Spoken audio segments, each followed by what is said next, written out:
চট্টগ্রাম নগরীর বাকলিয়ায় বীরজা খালের ময়লা আবর্জনা পরিষ্কারের কাজে সন্তুষ্ট নন city mayor doctor Shahadat Hossain. চসিকের অনুমতি নিয়ে খালটি পরিষ্কারের কাজ শুরু করেছিল জামায়াত ইসলামী, কিন্তু পরিদর্শনে গিয়ে মেয়র দেখতে পান খালের অনেক জায়গা এখনও ময়লা আবর্জনায় পূর্ণ। এ অবস্থায় মেয়র চসিকের টিমকে আবারও সেই খালটিতে পরিচ্ছন্নতা অভিযান শুরুর নির্দেশ দিয়েছেন। ২রা জুন সোমবার দুপুরে নগরীর বাকলিয়ায় বীরজা খাল পরিদর্শনে যান সিটি মেয়র শাহাদাত হোসেন। এছাড়া তিনি নগরীর মিয়াখান নগর, দামপাড়া, ওয়াসামোড়, জিসিমোড়, কাপাসগোলা, আগ্রাবাদ এলাকায় গিয়ে জলাবদ্ধতা পরিস্থিতি সরেজমিনে দেখেন। জলাবদ্ধতা নিরসনে গত ১৯ এপ্রিল ময়লা আবর্জনায় পূর্ণ নগরীর বাকলিয়ায় বীরজা খাল পরিষ্কারের কাজ শুরু করে চট্টগ্রাম মহানগর জামায়াত ইসলামী। চসিক মেয়র শাহাদাত হোসেন এ কার্যক্রমের উদ্বোধন করেছিলেন। জামায়াতের পক্ষ থেকে বলা হয়েছিল ১ কোটি টাকা ব্যয়ে তারা খালটি পরিষ্কার করে দিচ্ছে। জানা গেছে সম্প্রতি খালটি পুরোপুরি পরিষ্কার করা হয়েছে বলে জামায়াতের পক্ষ থেকে চসিককে জানানো হয়। এরপর সোমবার চসিক মেয়র বীরজা খাল পরিদর্শনে যান। পরিদর্শনের সময় মেয়র বাকলিয়ার বিভিন্ন স্থানে বীরজা খালে ময়লা আবর্জনা জমে থাকতে দেখেন। সাংবাদিকদের সেগুলো দেখিয়ে সিটি মেয়র শাহাদাত হোসেন এ সময় বলেন, চট্টগ্রাম শহরে ৫৭টা খাল আছে, বীরজা খাল এর মধ্যে একটি খাল। জামায়াতে ইসলাম এটা আমাদের কাছে পরিষ্কারের জন্য চেয়েছিল, আমরা দিয়েছি। আমরা মনে করেছিলাম যে পরিমাণে খালটাকে ক্লিন করা হবে, আজ এসে দেখতে পাচ্ছি প্রচুর পরিমাণে ময়লা এখানে পড়ে আছে।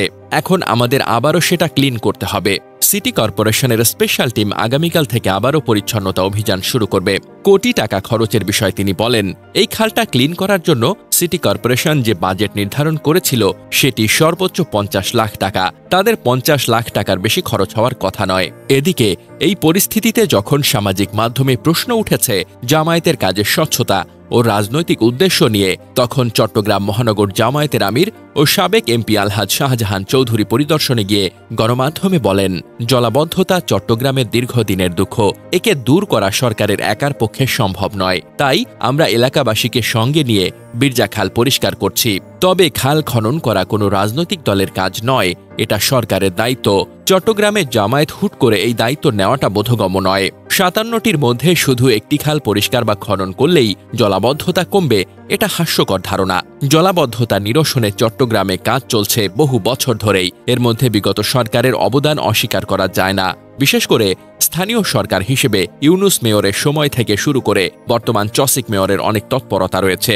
দল হিসেবে জামায়াত অংশীদার হতে চেয়েছে এই উদ্যোগে, সেটাও অস্বীকার করার উপায় নেই। তবে জামায়াত যখন দায়িত্ব নিয়েছে তখন কাজটি সঠিকভাবে করার দায়িত্ব তাদেরই ছিল। কিন্তু কাজের পাশাপাশি নোংরা রাজনৈতিক লড়াই শুরু হয়েছে, এটি জামায়াতের উচিত ছিল এড়ানো। একটি খাল পরিষ্কার করেই অনলাইনে চসিক মেয়রকে টপকে যাওয়ার বা ছোট করে দেখানোর প্রচেষ্টা মোটেও ভালো কাজ হয়নি। এভাবে কাজকে রাজনৈতিক শো অফ বানানো ঠিক নয়, কারণ এতে প্রকৃত সমস্যা ও সমাধানের ওপর মনোযোগ কমে যায়। সামাজিক মাধ্যমে অনেকে বলছেন এটা সাজানো বা পরিকল্পিতভাবেই এমন শুরু করা হয়েছে যেন জামায়াতের রাজনৈতিক প্রভাব বাড়ানো যায়। কিন্তু আসল কথা হলো, জলাবদ্ধতা নিরসনে প্রয়োজন ব্যাপক সমন্বিত পরিকল্পনা ও দীর্ঘমেয়াদী কাজ। শুধুমাত্র একটা খাল খনন করলেই সমস্যার সমাধান সম্ভব নয়।